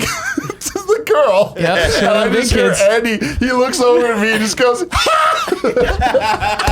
That's so funny. "Big kid." I mean, there's so many We were moments. talking about her, weren't we? Yeah. Yeah. That's what That's makes that really so funny. But yeah, the fucking beginning crazy. of the movie. The beginning of the movie, and that's why I say, like, listen, I was in. I love every scene. I don't think it's their movie. The fact that it was a little bit longer than I think it needed to be, I'm not fucking complaining about that. Right? It worked, knocked it out of the park. But that first scene was like so gut wrenching. Yeah. That I'm like, I didn't need to see the support group scene. I didn't need any of the other shit. That Hawkeye scene by losing his itself fan- yeah. sold me on how fucking terrible that moment was, where he's standing in the middle of a field and has no idea what happened. That was just like, I'm like, that's it, it's done. And then they kind of, I get it. We need to get Before the Marvel Studios logo. Crazy. That's the first time we we start on the cold arrow of open, with yeah. his daughter, and he's like, and it's a great moment and a great scene. The two sons playing in the background. Linda Cardellini's still there holding it down, barbecuing. Who puts mayo on the hot dog? I was like, that is disgusting. Nobody puts mayo on a hot dog. What are you, Gross. fucking European? You're gross. That was great. And then, I think they dragged it out a little bit, but it's fine. I'm again not complaining. I mean, it's just that's the kind of thing that I feel like you can't speed up. You got to feel it and really have like the audience sit with the moment. sit with the moment and feel the silence. yeah, but there's moments, there was just a lot in the beginning. Yeah. And but it's here's fine. the thing, I felt like there was a lot at the beginning, but it was on fast forward. Like I think I thought it felt was like on slow play, man. That's I was crazy. Like, I felt by the like time we got to the action, it was by every the time we big got moment. to Tokyo and we actually saw people do shit, I was like, oh right, this is an action movie. I was ready for it to pick up. I'll just say But that. like this is a movie that takes place so after happy the it didn't. snap, and I'm so happy again with you that like it didn't. I'm so happy it was so slow and like Give us one fight scene that matters instead of 10 fight scenes that are fine that we've seen in 22 movies. That Ronin shit was I dope. will say, like, this is the most nitpicky thing I can say about this movie because I'm just fucking in love with it. But the one thing that I thought was underwhelming was the Marvel Studios logo. Yeah, Because we I have was this- also we have this interested- awesome Hawkeye moment. The Marvel Studios thing starts and it's just playing a song that I'm not really that familiar with. I think it's by Well, also Kiss. the interesting actual song. Endgame logo wasn't that great either. Yeah, Yeah. And I was I like, thought this these are kinda going to be sucks. like fucking moments, and it felt underwhelming. But I will say this: they did something. They did something in the end credits that I haven't fucking seen. Oh my since God. Star Trek 6, really cool. which is the signatures. And I know you guys have never seen Star Trek 6, but Star Trek 6 is like the farewell to the original cast. And at the very, very end of it, they put, instead of the names, they put their signatures. And it's fucking amazing. I mean, It's the really end, I good. thought the end credits were just perfect, beautiful. I love how long that was. I love that they didn't just show people from this movie. It was like It was the whole fucking entire cast. MCU and it ending. And when the Avengers theme kicks in and it is the final 6 and you see their moments and having Tony be the last one, it's Yeah. just like and then beautiful. the no post credits, but at the very end The- you hear the the hammer. hammer for The making hammer. Oh Iron my Man. And it's what was it, the hammer from when he was building the first Yeah. Iron Man. I love it, and I love that there were moments where, well, actually, what I do want to talk to you guys about is Captain Marvel, and and her use in the film because I felt like that was unnecessary to a degree. Where I was thought it like, was so cool. I think it was smart because at one point I was like, there's no way she's going to be the one that beats Thanos, and if it is, that's going to be the most disappointing thing ever. It wasn't. Not She because got beaten. of her character, but because I'm like, you didn't earn that. Like we need to. She can have a moment 7 films from now or 10 films from now, but it had to be Tony. You know what I mean? Yeah, the moment that she had was the moment when She takes out the ship. No, well, she takes out the ship. headbutt. That's a really cool. The headbutt's also really cool, but she's also the one that initiates the the female moment where all that's the fucking like cool. So fucking rad. which is I love Captain Marvel in the last half. I did not like Captain Marvel in the first half. And I thought she was barely in it. No, she was. I don't like the fact that she was the one that brought them down, and it's implied that the Avengers sent her up to go get him. But how get would him. they know where he is? Like, there's well, one they know where he she's is. got a network of They knew people. that he was going to Titan. Yeah, but he was like Right? lost in space. Who? That's a good point. Yeah, like, I will say, I saw but a it's meme. interesting that the post-credit scene from Captain Marvel wasn't in the movie. Yeah, I Yeah. like that. That's fair. We had seen that scene enough. Mark Ruffalo, the fucking Bruce Banner, knew that Tony went to space. So That's right. So he knew that, and probably a couple other people. You figure- it was also Wait, on the how They did knew he he went know? to space. How did he know he went to space? because he He He saw him. They were in the fight in New York. Yeah, and then the next thing he knows from Iron Man is that Iron Man went up into that ship. Yeah, and Into that the ship. They don't know where the ship's going, though. The ship's going into They space. figured it out. It goes She to found Yeah, but him. how do they know it's going? How do they know it's Space going to person, Titan? She figured it Yeah. out. She probably knows. I mean, you have to I assume thought- people know what Titan is. You have Yeah. to assume people know Thanos is from Titan.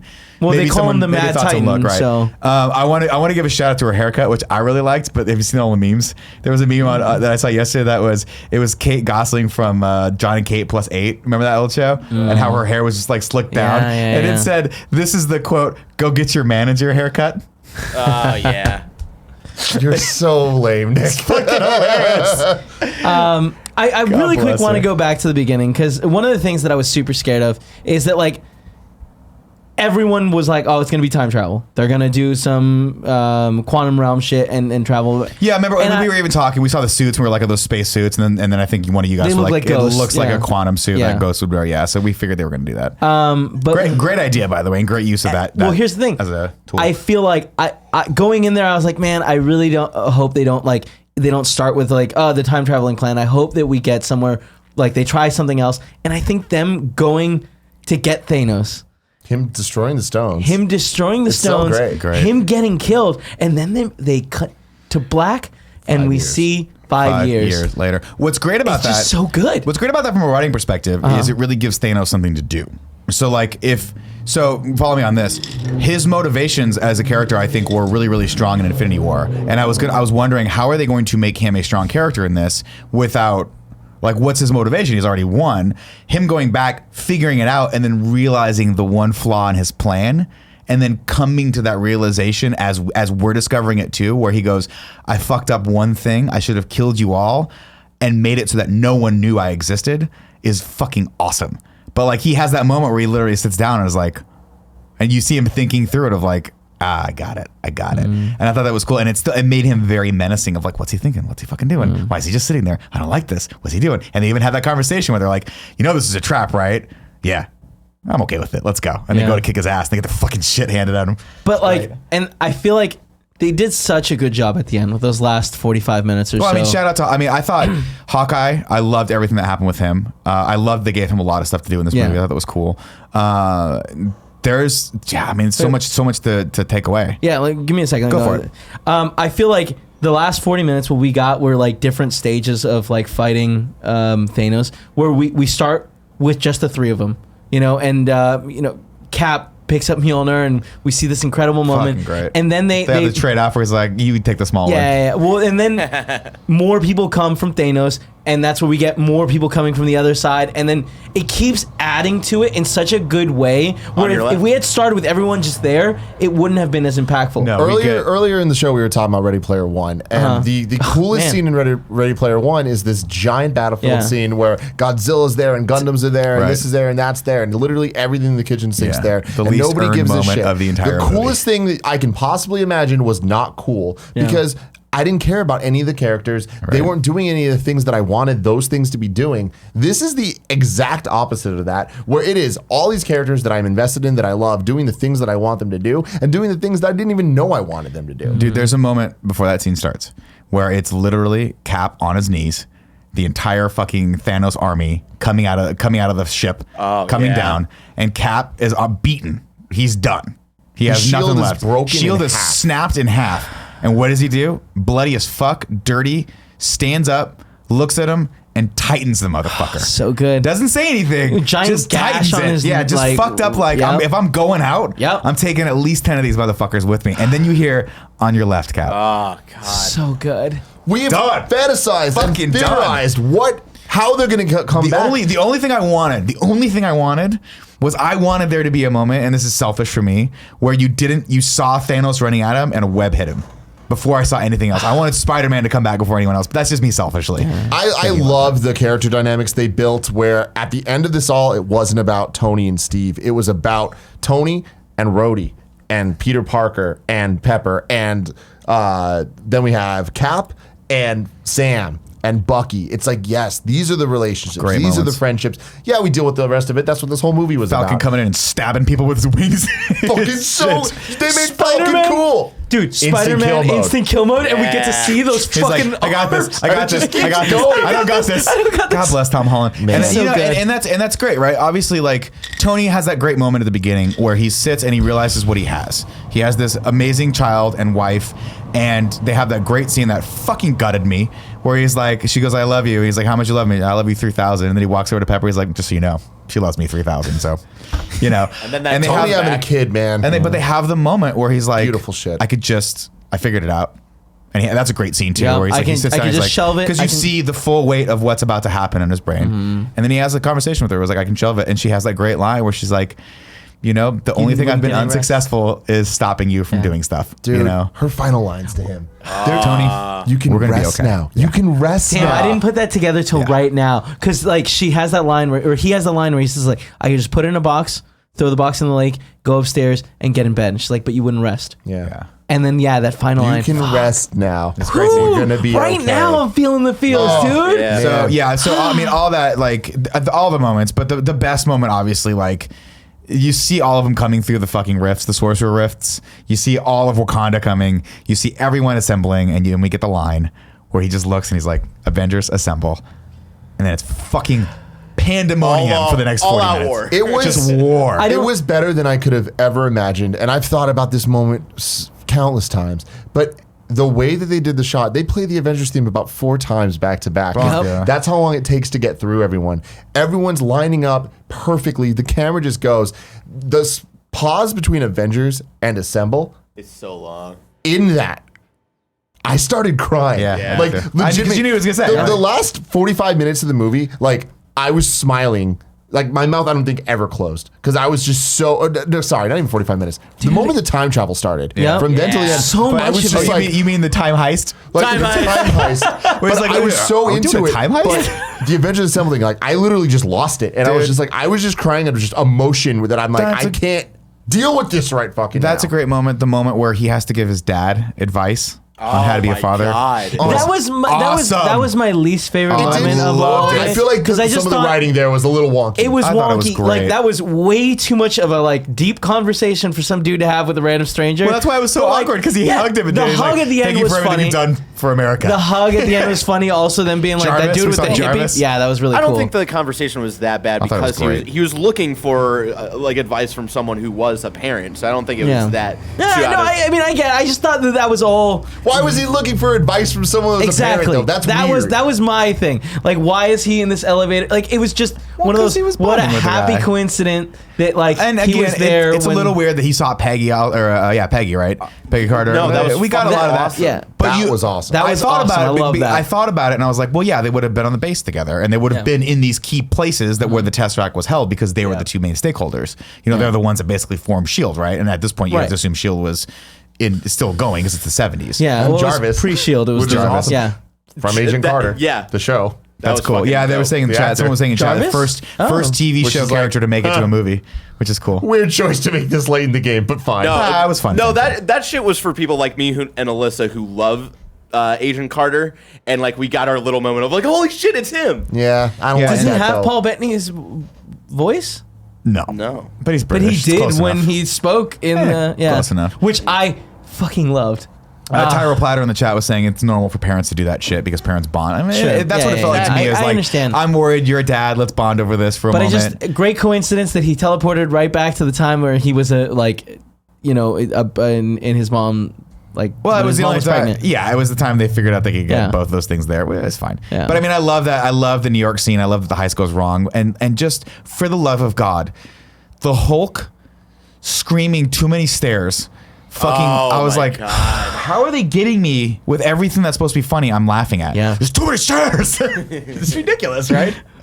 That whole scene was great, man. Great When it scenes. cuts to New York 2012, I love the use of titles in this movie as opposed to Infinity War. 2013. Well, I loved Infinity War, where I feel like every time we got somewhere new, it said, including space, they're so Yeah. iconic. We didn't get that for this movie Didn't need until the time travel. Yeah. And then it was just like New York 2012. And I'm like, oh my God, Yep. this is the best movie. There's a great of all part where he's goddamn time. like, Banner, get out there. He's like, hey, you gotta act like the Hulk. And he's like, God, this is degrading. And takes his He shirt said off. it's gratuitous. This is gratuitous. No, That's I what he think it's said. gratuitous. Hey, by the way, when you're on there, smash some stuff. It was like and that was so funny because it was like a little bit reminiscent of the Paul Rudd scene in Wet Hot American Summer, where he's just throwing things on the ground like, I don't want to do this. This is dumb. So many great little moments like that. But I love that it cut to the New York 2012, and right after we see the title, it cuts to the circle shot. Yep. And we get more of it after, which is cool. It was just so fucking great. And then we get the post shot. But I love that we see what happened after that. We're just like, are we just gonna stand here posing forever? No, okay, cool. And I love the scene after. And then they then meld that with the elevator scene from Winter Soldier. So good. And it's like, and they go a different route are you this good it. with this Yeah, fan I know. service? I love And that the camera shots were exactly the same of Winter Soldier, and like I turned to Alyssa and I was like, they're gonna fucking redo it. They're gonna redo it, and then they totally subvert your expectations In the best In way, the though. best way. I'm gonna say way.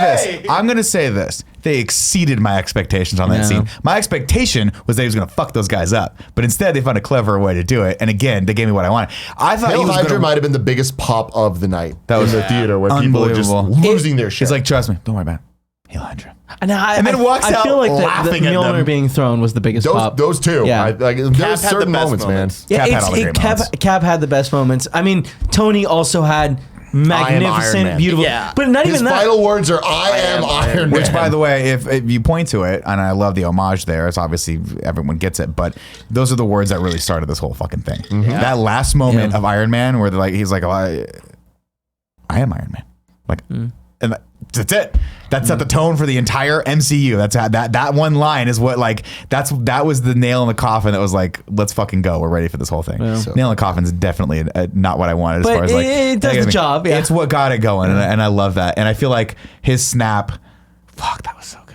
Yeah, it was. Knowing that he was gonna do it, and like it almost killed Hulk. You're like, oh shit, how's he gonna deal They with built his it power? up very well. Man, they killed it. They fucking knocked it out of the It was park. amazing. I obviously we're all recommending this movie. Oh god, yeah. We Yeah. didn't even talk about ScarJo. Yeah. We didn't talk about that. The second they got on the ship to go to Vormir, Oh, I was yeah. like, one of them has to die. Yep. Yeah. And they didn't I realize thought that. they did it very well, too. Yeah. 'Cause, like, They had a fight Well- to see who would kill them, like was who would save the cool. other person. I It was really so feel like cool. it could have been a lot cornier than it ended up Yep. being. Dude, he fucking shot a missile at her. I feel to like keep it her. could have been slightly better if they didn't play the exact same music That from didn't bother Infinity me. War. Dude, I love that they played the sacrifice music. They played that multiple times in both Infinity War and in Endgame. It wasn't just during that scene. It's really? anytime there's an emotional moment of characters dying, like that song is playing. And I like it because it like that builds consistency and like a through line of sacrifice. That's fair. I absolutely love that scene. I love the ramifications from that scene. Yeah. Like I love that like we have this fucked up, crazy dark Hawkeye, and that now he has the weight that like red on his ledger. Yeah. And that's what he's gonna continue to live with that Black Widow had.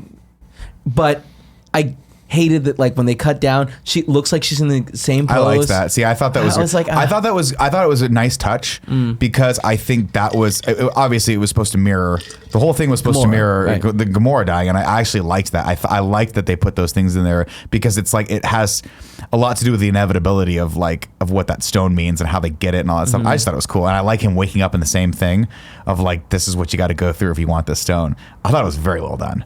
And I love that last scene where she's hanging off and he's not gonna let her go and she just kicks off the fucking thing. Yeah, she's like, so good. And all she says and is, "It's okay." And It's okay. And when he says, "Please," oh man. not okay.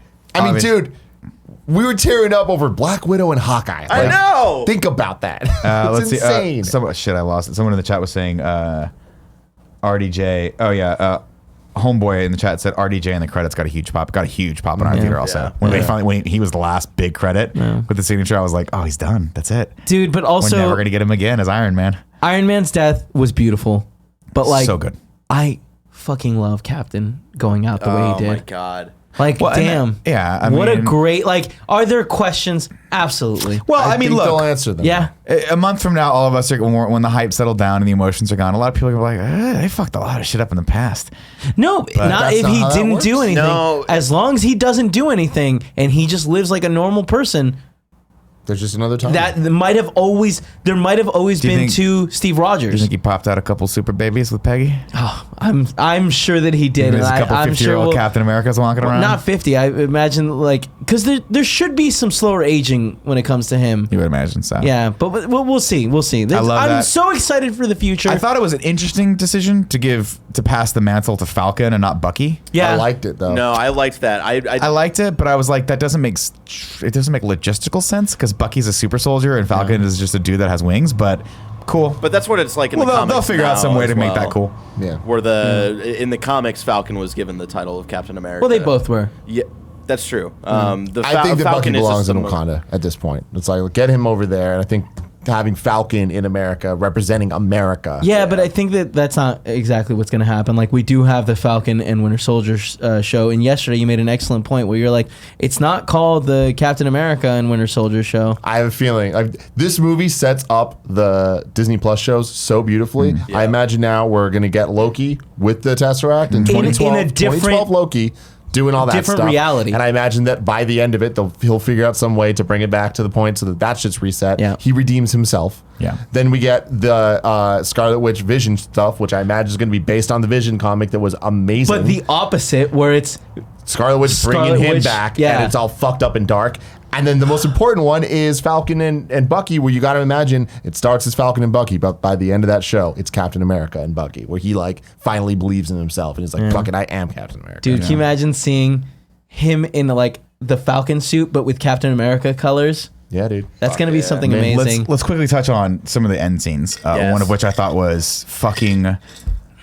It just makes me think that Chris Hemsworth and Chris Pratt can do no wrong. Now, sadly, we're setting up I shouldn't say sadly, bittersweetly, we're setting up a Guardians of the Galaxy movie that instead of Gamora, we get Thor in that.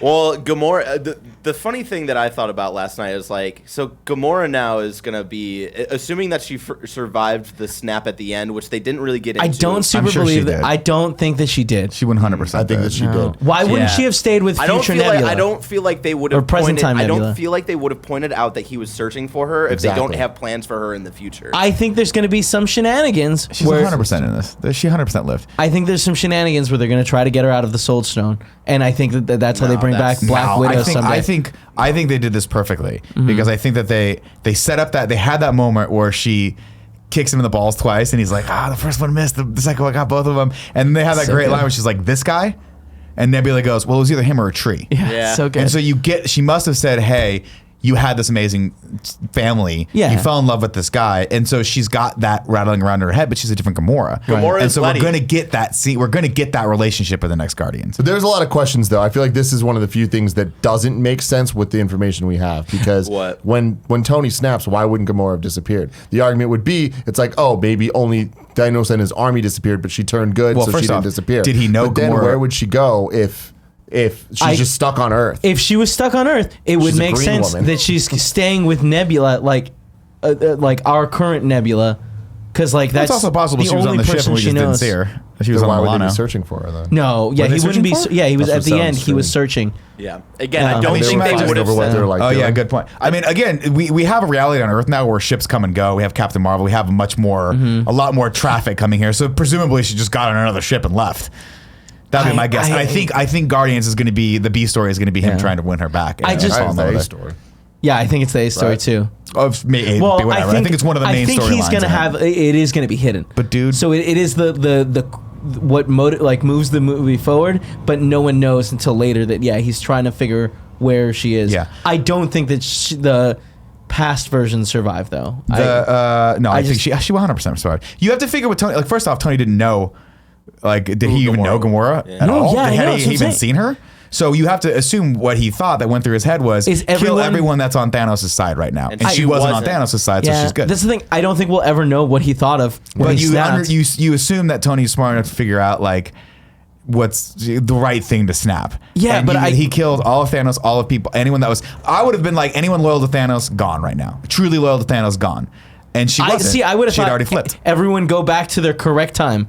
And by the way, you're not getting her out of the Soul Stone. We already established like Well, the twice Soul now Stone, the that Soul no one Stone can is come gone. back from the Soul Stone. The Soul Stone is gone. It's Right? not They gone. all got destroyed at the beginning of this movie. No, but they took him and put him right back into the time. Yes, the time but then zone. that time So continues that the Soul same. Stone's back on Vormir now, right? No, it's gone. The Soul Stone, Thanos still kills all the stones. Yeah, okay. And then gets decapitated. That's how Thanos actually dies. Yeah. in our timeline. Yeah, our timeline. That's crazy. Anyway, I think she's alive. I think the majority of the next movie is going to be about him trying to rekindle something with a Gamora that is out of time, out of place, has no idea what's going on, doesn't love him. And there's going to be a lot of fun scenes that happen in there. But also, I fucking hope Fat Thor's with him, because I love the line where he's like, we all know who's in charge here. You. Yeah. He said it 3 times, and the third time killed me. In Parks and Rec, you didn't watch Parks and Rec, I right? watched a little Parks and Rec. So in Parks and Rec, Chris Pratt obviously lost an insane amount of weight for Guardians of the Galaxy. And when he comes back as a much, much fitter man, they're like, what happened? He's like, oh, I just stopped drinking beer. Yeah, Turns out, he's like, you just stopped drinking beer. That's it, huh? Yeah. That's it. That's It's all. like, yeah. That's it. Turns out. I hope that when we get the next Guardian movies and we see him and he's fit, we get the reverse thing where he's like, he's 100% yeah, just stop drinking beer. Yeah, he's 100% going to be jacked in the next one. A couple people in the chat are pointing out of this weird thing with Far From Home, right? Where Far From Home takes place after Endgame, comes out in a couple months, and at the end of this movie, when Peter goes back to high school, we see him meet up with Ned again, and Ned is like crying that he's seeing Peter. So it's implied that Ned survived. So I don't think so. I don't think that's Because like Ned is the same age. yeah, he's the same age. And my Otherwise, thing he'd there be- is I feel like he's just happy because he knew that Spider-Man's gone. So I think he's just happy that Spider-Man's back. Oh, see, I No, got that they both got snapped and they were just seeing each other Yeah. after 5 years of not knowing what the fuck was Well, going it on. wasn't It was 5 very years. It emotional. For wasn't them- 5 years For them, it was insane. For them, yeah, it was But just... the emotion of everyone coming Exactly. back and seeing each other after this big battle and him realizing all the ramifications. And like, you have to remember, going back, this is the only like kind of fucked up part of this story, is that everyone else would have moved on at this point. Not only moved on, there's a bunch of people that died that didn't get brought back. Like, Tim, if you got snapped, you better believe Gia Tap Harris is being like, I'm mourning you for a year, and then I'm going to do some Orange Theory. I'm getting over it, and I got another man in my life. So there's lots of fucked up shit that's going on. No, I mean, was- I love this though. I love that they left it here because there's questions, and I guarantee Yeah. that Marvel's going to answer them. If they don't, that's the death of the MCU. Like No, they'll answer them. Yeah, they've no, that's shown the us thing. for They understand. 22 movies that when they put something out there, people are going to ask questions, and they better have fucking answers. The Cap thing does not make sense. No,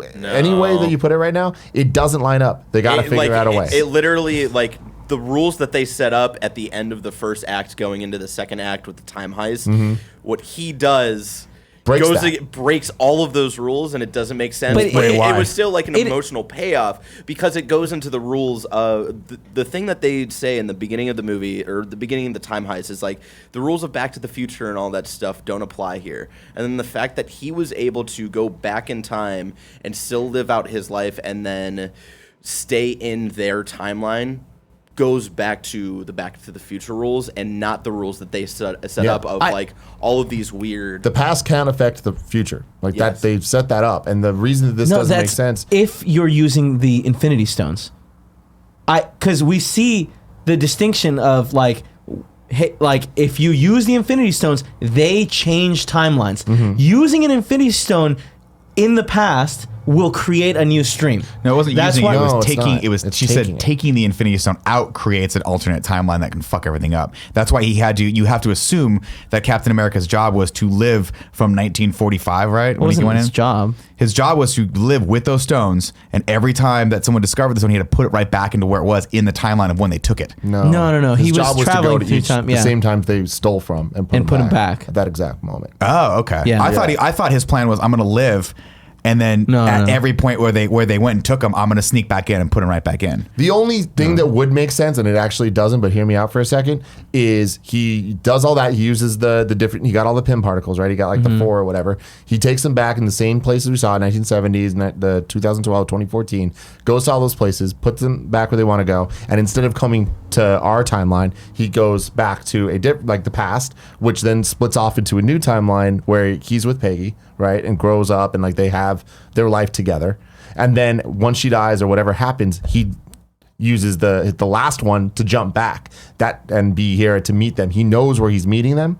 So like he can just come back to that time, right? That doesn't make sense though because Hulk's looking at the portal. And that's where he'd have to come back out of. I don't think. I think that the way they're using time travel, I think as long as he didn't do anything major, it like as long as he doesn't introduce a second Captain America, we may have always had 2 Steve Rogers at the same timeline and not known. Like that was always like gonna But how happen. does But he see, end but up yeah, in this timeline? I don't know. This, But I'm a lot saying of it's confusing because he DJ might have Kento brought already up a point. always been in that timeline. But DJ Kento brought up a point. Was like, how is he going to get this? Like, he was talking about when I was saying like, oh, if he's going to live from 45 and just put him back as he goes, how would he get the space? How would he get the space anyway? Like, No, well, I mean that's not you what see what I'm saying? Like, Yeah. how would he have done any of the stuff that's But off what- Earth but- at all? But because when they were traveling through time, it also teleported them wherever they wanted. Okay, Yeah. so Yeah. he had to go directly to Vormir. Yeah. Yeah. So Drop it off. he So, yeah, that had definitely to went have been- that directly had to have been the case, yeah. directly back to all these places and just placed the stones back, which is kind of weird for places where they like blew things up and like in when they get in the 70s they go and like blow that thing. Did he just leave it or does he somehow fix things? Like, is it no interaction at all? I don't know. It's know. all very How do you interesting. get it back in the fucking? How do you Time get it back in travel- that thing that burns your hand off? I mean, I think Oh, I the tossed it biggest in, I question guess. is Vormir. It's like, what, you just toss it back in the No, I water? think you just give it back to the dude. Hey man. No, Give but it to the, Red Skull. Oh, yeah. the Russo Yeah, okay. the Russo brothers have said that once. Although that would have been a cool scene to see. Once Hey, he's- Red Skull, that's where you went. Yeah. Oh yeah, they've been interesting. up? The Russo brothers have said that like once he gave away the stone, he was free. So Oh, he Red might not Skull. even be there. Interesting. But you Yeah. figure No, there's but got to back be in time, though, another right? person there though. He's going back to that moment, though. Where they Yeah. get the stones? Where- It's all yeah. very confusing, and I'm very interested because if he goes back to the moment before Natasha kills herself, then shouldn't Isn't she Natasha still be alive? No, because Well, she he's was gotta like, let that's that a different happen. timeline. Natasha doesn't come then. It's just coming to that moment to put the stone back. That timeline then closes. That timeline we're down Interesting. back to It's, just yeah, the one this is we're all at. like it's Yeah. all time theory, It's- and like yeah. I honestly think like if you think about it too hard, it means there's like 15 different Plot holes and timelines now shit. It that doesn't, everyone though. fucked up. It doesn't. Well, It yeah, means 'cause that there's only like 2. 5, and seeing Cap at the end of this implies that 4 of them are close. So right now, It depends on the it only- depends on which time theory you're thinking about. If it is the But Back the to the one that Future this- time but theory, it's not. it It's the means there's one- multiple. But it's not. But it's not. the They one tell that us they it's tell not. us Yeah, it but just is. them telling us is not. They didn't tell us an alternate reality for what it could be. Them going back and doing it still, like even him living in the past still would have changed everything. All right. Totally changed everything. But I There's think a enough of Loki the time timeline travel. I right think now. that- yeah, Peggy's Peggy- like, 2012, and Peggy's- there's the current timeline, Right. and then there's the question of what happened with Cap. Right. Yeah. So But the there- cap has to be an alternate timeline, but it's not. It's the same timeline that we're in. We don't know. He could have always been there and lived in secret. But that doesn't make sense because that is splitting a timeline. That is 3. At some point, he could have jumped over to this other one in a way How that do we you don't jump? know. Yeah, I mean, how that's do you the thing. jump? That's what they need to answer. Yeah. If they ever decide to. That's Shout all out- confusing. Yeah, let's get away from the time stuff. Thanks, Barry. Shout out to the Tony Stark funeral of just like them going through the Viking all funeral? all the different families and stuff, and showing like I gotta pee. kind of just like the history of like he started it all and he got all of these people together in some way, shape, or form. And then like the weird, I remember once we got to like we saw the Guardians and then we saw Cap's team. And then there's that one random teenager at the end. And Iron Man 3, baby. Yeah, and like Can't I remember believe it. turning to Alyssa, I was like, "Who's that?" She's like, "I don't fucking know." And then we left the theater, and you were already on it. You're Yeah. like, "Dude, it's the kid from It's Iron fucking Man 3." hard. Tim looked over at me and went, and I was Yeah. like, I don't know what the fuck. And he's like, that's a kid from Iron Man 3. And I was like, So random. how do you So know that? But hey, weird. He cool. looked like him. He was the fucking kid. Oh, these white kids look alike to me, man. God. Fair. All right, well, now it's time to hear your guys' thoughts. Last week, I asked you on the bronze tier Patreon level to give me your Endgame review, and I said make it short and sweet, and you guys were like, fuck that, I'm going to talk a lot. Let's start with...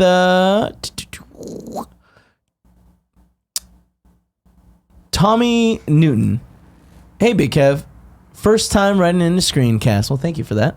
Endgame had the best possible outcome for this universe, considering the sheer amount of characters, their relevant story arcs, and setting up the future of the MCU. This movie was great. Not without flaws, of course. Mark Brinskel. I think I pronounced that right. Pronounce all the letters, and there's an E at the end. Mark, hit me up on Twitter if I didn't. Brinskel. Amazing movie, totally destroyed me. Thank you, Stan Lee. Ron says, as someone who thought Infinity War was a mid-tier MCU film, which is crazy as a statement, I loved Endgame a lot more with a smaller core cast. Joe Scott says, straight to my number 1 in my ranking. I must have cried 5 times, cheered more than that, and by the end, I was wholly satisfied. tied everything together unbelievably well with only a couple of clunky moments. And then our last review from Connor Bryn says, Endgame review. The beginning was excellent. The heist dragged on way too long, but the end was the best thing to happen in the MCU. The moment where all the women of the MCU was corny as fuck, but holy fuck, it was dope. Cap finally said Avengers Assemble, and Korg playing Fortnite had me in tears. Expected more deaths. Whenever Rhodey was with Nebula, I was sure he was dead. Dude. And yeah. The Rhodey scene, it's so fucking good, just showing that he's a hero. Yep. Where he saves Rocket and Hulk. And the way that he does it is leave his fucking suit as somebody that is crippled and fucking saves him, because that's how much of a hero He doesn't is. save the Hulk, though. He just he? saves Rocket. He saves Rocket. Sorry. Yeah, Ant-Man saves them both. Yeah. Sorry. Expected more deaths and more Captain Marvel, but I'm happy we didn't get either.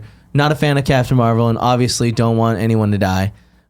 So unanimously, I could not find and there were a lot of submissions. Thank you guys for submitting your reviews. I could not find a single one that wasn't glowingly positive. Like the most negative one was the guy that said that it wasn't perfect.